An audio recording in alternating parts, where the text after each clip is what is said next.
So very good morning to all of you. Today we'll start a new chapter, circulatory system.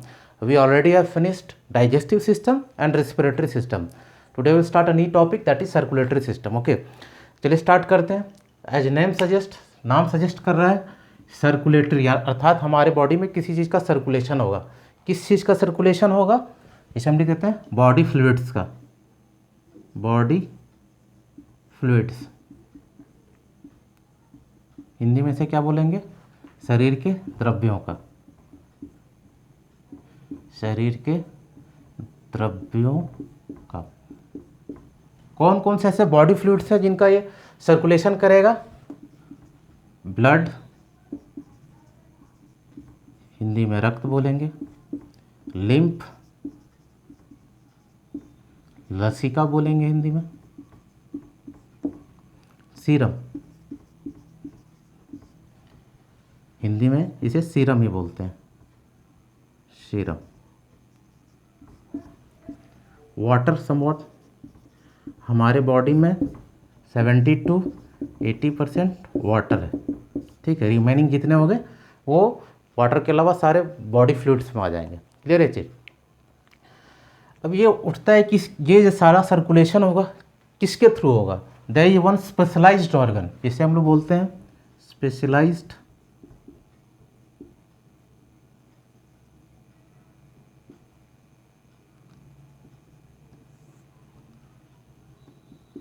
Organ, that is heart. इसे हृदय बोलेंगे. इसे central pumping station भी कहा जाता है. Central pumping station, pumping. इसे सेंट्रल पंपिंग स्टेशन क्यों कहा जाएगा, क्योंकि ये पर मिनट 72 टाइम्स धड़कता है. एक मिनट में 72 मिनट्स ये पंप करता है, ये धड़कता है. और एक मिनट में ये 72 टाइम्स. और एक धड़कन में in one beat it filters 70 ml blood. 72 times एक बार में धड़कता है, और एक बार में एक मिनट में ये बीट करता है, और एक बीट में ये 70 ml ब्लड को फिल्टर करता है.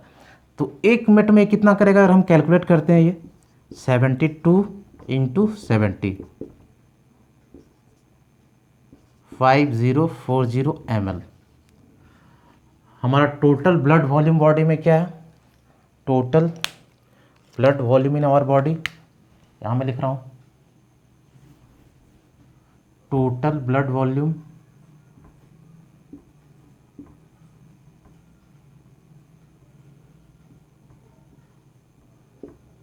ऑलमोस्ट 5 लीटर के लमसम. ठीक है, तो आप ये समझ लो कि एक मिनट में ये पूरे बॉडी जितने ब्लड है उसको ये पंप कर देता है. कौन, ये हमारा हार्ट. हमारा टोटल ब्लड वॉल्यूम 5 लीटर है, उससे ज़्यादा, और टोटल एक मिनट में कितना कर रहा है, 5040 ml को ये पंप कर रहा है एक मिनट में. आप समझ सकते हो ये किस स्पीड में और कैसे काम कर रहा है. कौन, हमारा हार्ट. इसीलिए क्या बोलते हैं इसे, central pumping station.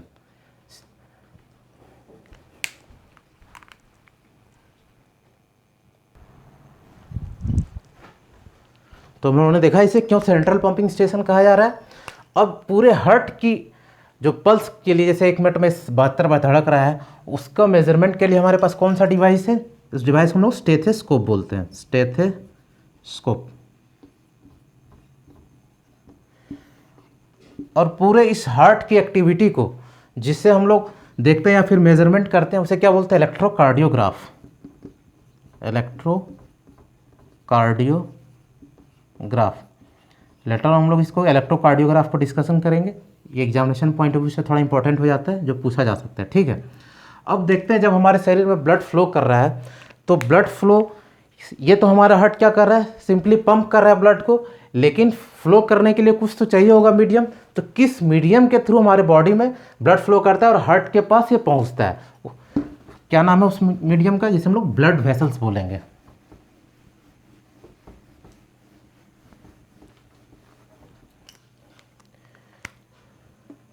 Blood vessels, Hindi में क्या बोलेंगे इसे, रक्त वाहिकाएं। इन्हीं के थ्रू हमारा ब्लड पूरे बॉडी में सर्कुलेट करता है। ये एक मीडियम है, मीडियम मतलब इसी के अंदर ये चलता है। वाहिकाएं मतलब जिसके थ्रू कोई चीज़ गुजर रहा हो, ठीक है। कौन कौन से ब्लड वेसल्स हो गए, पहला हमारा हो गया आर्टरी,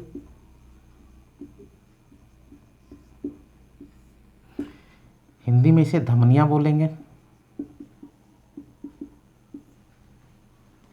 दूसरा हो गया वेन्स, अगर आर्टरी लिखे तो धमनी आप लिखो, धमनी।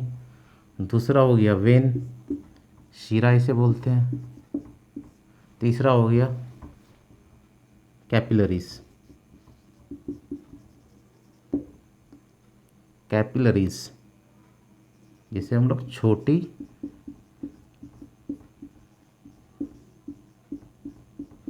शिराएं बोलते हैं। ये हमारे 3 ब्लड वेसल्स हो गए जिसके थ्रू ब्लड सर्कुलेट होता है, फाइनली हार्ट के पास ये ब्लड को पहुंचाता है, वहाँ इसको ये हार्ट पंप करता है। अब क्वेश्चन उठता है, आर्टरी जो ब्लड करता है, हमारे पास 2 टाइप के ब्लड है जिसे हम लेटर ऑन डिस्कस करेंगे। आर्टरी हमेशा प्योर ब्लड को कैरी करता है, artery always carry pure blood. Pure blood क्या होता है उसे भी डिस्कस करेंगे। वेन हमारा इम्प्योर ब्लड कैरी करता है,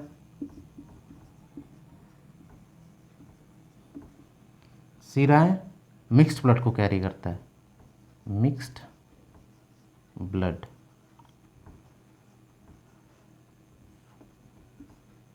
ठीक है,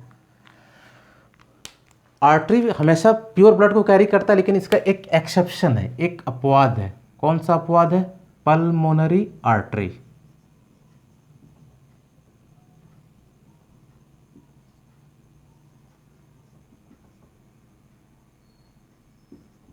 हिंदी में इसे क्या बोलेंगे, पल्मोनरी धमनी।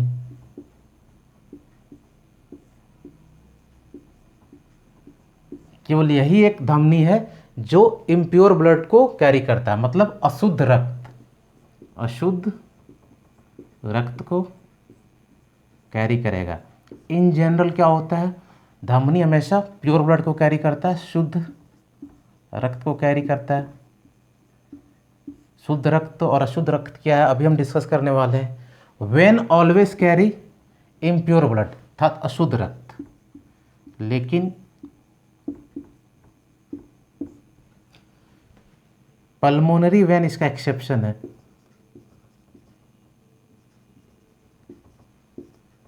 हिंदी में से क्या बोलेंगे, पल्मोनरी शीरा। अपवाद है, और ये हमेशा प्योर ब्लड को अर्थात शुद्ध रक्त को कैरी करेगा। कैपिलरीज मिक्स्ड ब्लड मतलब मिश्रित रक्त को कैरी करेगा। मिश्रित रक्त में क्या हो गए, प्योर ब्लड और इम्प्योर ब्लड दोनों को ये कैरी करेगा। अब क्वेश्चन ये उठता है, अब ये कैपिलरीज जो है कैसे मिक्स ब्लड को कैरी करता है। पहले हम तीनों का देखेंगे क्या किस शेप का ये हो सकता है, मतलब मोटा होता है, पतला होता है, ये किस शेप में होता है। आर्टरी हमेशा थिक होता है, मतलब मोटा होगा। अगर ये हमारा ब्लड वेसल्स है तो आर्टरी थिक होगा। हमारा वेन कंपेरेटिवली आर्टरी से थिन होगा, अर्थात पतला होगा ये। ठीक है, इन दोनों के बीच में ही कैपिलरीज होता है। वो क्या होता है, ब्रांचेस और पूरा इनकी शाखाएं, छोटी छोटी शाखाएं फैली हुई होती हैं। मैं इनका स्ट्रक्चर दिखा रहा हूँ।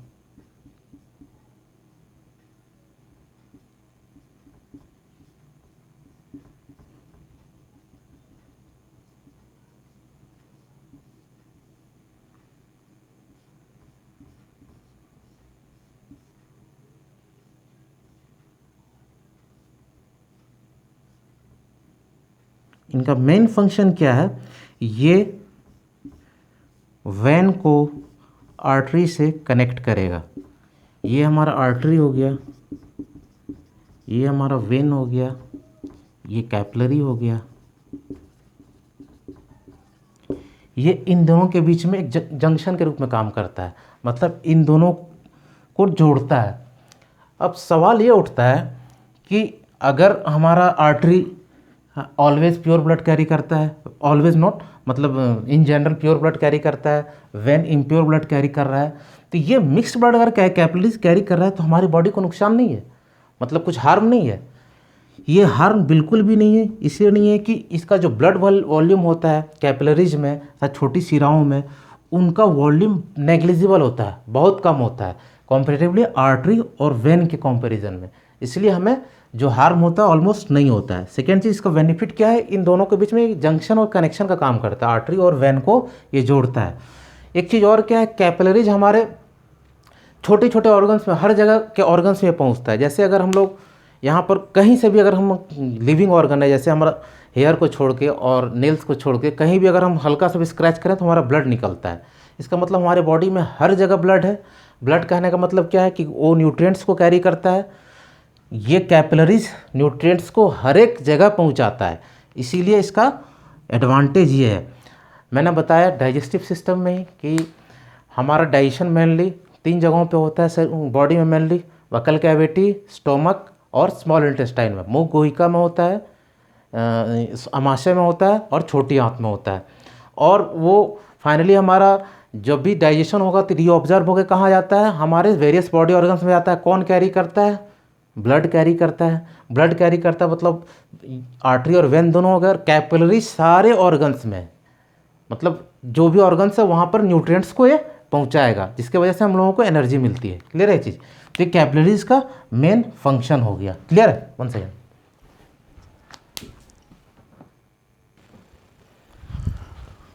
अब हम लोग डिस्कस कर रहे हैं कि अब प्योर ब्लड और इम्प्योर ब्लड। क्लियर है? अब हमारा ये प्योर ब्लड और इम्प्योर ब्लड क्या है, शुद्ध रक्त और अशुद्ध रक्त क्या है।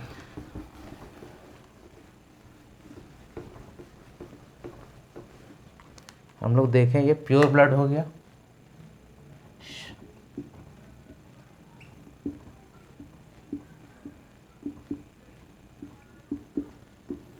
शुद्ध रक्त जिसे आर्टरी कैरी करता है, यह है क्या, प्योर ब्लड को हम लोग ऑक्सीजनेटेड ब्लड भी बोलते हैं, ऑक्सीजनेटेड ब्लड। हिंदी में इसे ऑक्सीकृत रक्त बोलेंगे। ठीक है, मतलब ये ब्लड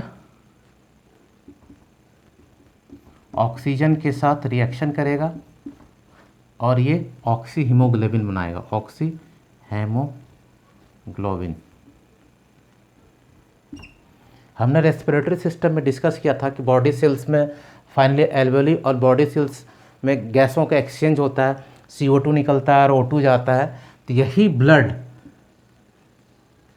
के थ्रू भी जाता है, O2 से रिएक्ट करता है, जो सेल्स में होता है हमारे ब्लड, वहाँ पर ये रिएक्शन करने के बाद ऑक्सी हेमोग्लोबिन बनाएगा। क्लियर है चीज़? ये ऑक्सी हेमोग्लोबिन जो है 2 चीज़ों से मिलकर बना है, एक हेम प्लस ग्लोबिन। हेम आयरन को बोलते हैं। क्लियर है? इसी की वजह से हमारा ब्लड रेड होता है। ये कई एक बार एग्जाम में पूछा जा चुका है, हेमोग्लोबिन का कंपोजिशन।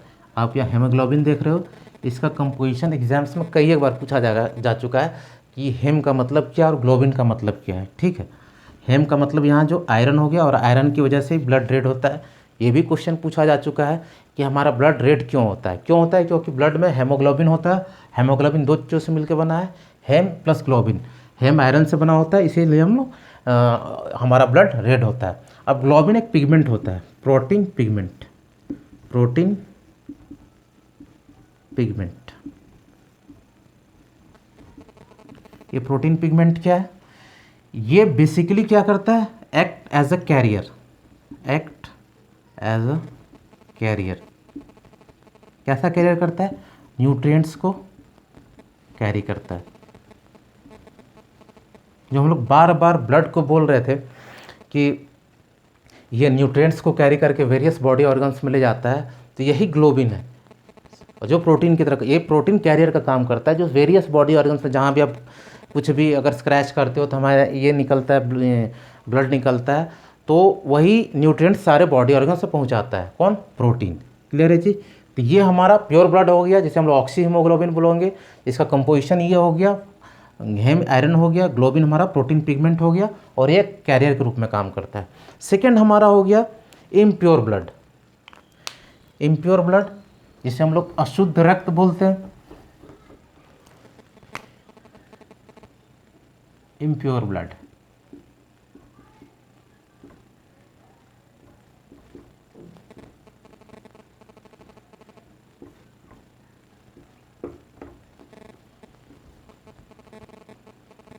हेमोग्लोबिन,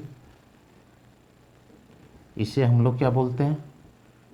अनाक्षीकृत रक्त। हेमोग्लोबिन CO2 से मिलेगा तो ये या तो कार्बोक्सी हेमोग्लोबिन बनाएगा या फिर कार्बा अमीनो हेमोग्लोबिन। क्लियर है जी। ये हमारा इम्प्योर ब्लड हो गया और ये हमारा प्योर ब्लड हो गया।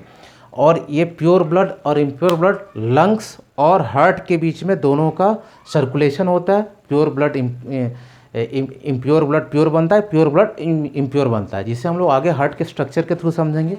कैसे ये लंग्स में जाता है, लंग्स से कैसे हार्ट में आता है, ये दोनों का सर्कुलेशन कैसे होता है। क्लियर यहाँ तक। नेक्स्ट हमारा है हार्ट का composition.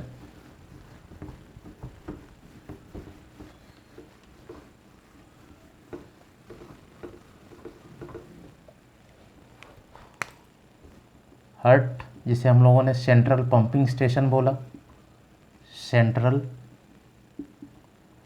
Pumping station.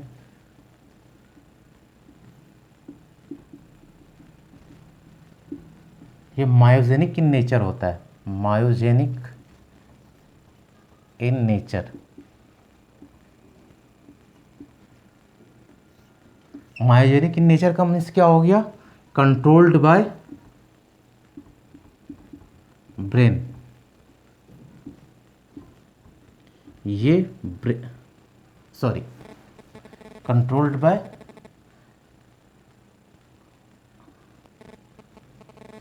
One second, मैंने ये बॉडी ऑर्गन्स के बारे में बता दिया। One second wait.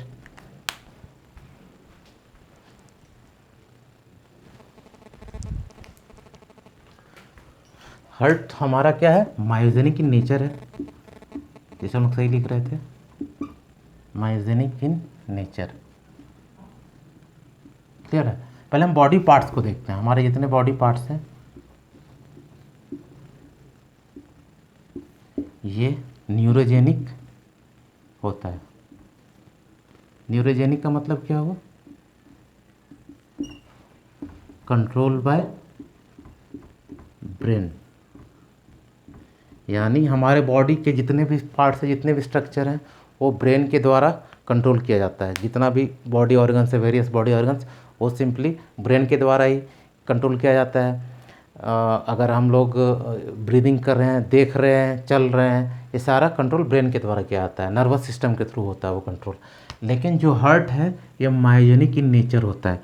Myogenic in nature का मतलब क्या हुआ? ये ब्रेन के द्वारा कंट्रोल नहीं होता है। It is not controlled, it is not controlled by brain. इसीलिए जब हम लोग पल्स लेते हैं, ये जैसे हम लोग अपने ब्रीदिंग को रोक सकते हैं, कंट्रोल ब्रेन के द्वारा किया जा रहा है, लेकिन क्या हम लोग अपने हार्ट के बीटिंग को रोक सकते हैं? नहीं रोक सकते हैं। अगर हम ब्रीदिंग करना बंद कर देते हैं, ऑक्सीजन जाना बंद होता है, तो ब्लड का सर्कुलेशन नहीं हो पाता, तब वो बंद करता है। लेकिन हार्ट मायोजेनिक इन नेचर है, वो ब्रेन के थ्रू कंट्रोल नहीं सकता, वो ऑटोमेटिक चलता है। हार्ट ही ऐसा स्ट्रक्चर है जो एनी टाइम वर्क में रहता है। आप सोए भी रहें, जगह भी रहें, एनी टाइम वो फंक्शन में रहता है, क्योंकि ये ब्रेन के द्वारा कंट्रोल नहीं होता है। It generates its own impulse. ये अपना इम्पल्स खुद जनरेट करता है। बाकी इतने ही बॉडी ऑर्गन्स हैं जो कंट्रोल बाय ब्रेन के द्वारा होता है। उसको जो इम्पल्स को जनरेट करते हैं उसे न्यूरोजेनिक इम्पल्स बोलते हैं, न्यूरोजेनिक इम्पल्स। क्लियर है चीज़? चलिए आज तक यहीं देखते हैं, नेक्स्ट क्लास में लोग मिलते हैं, आज तक यहीं रहने देते हैं। Thank you.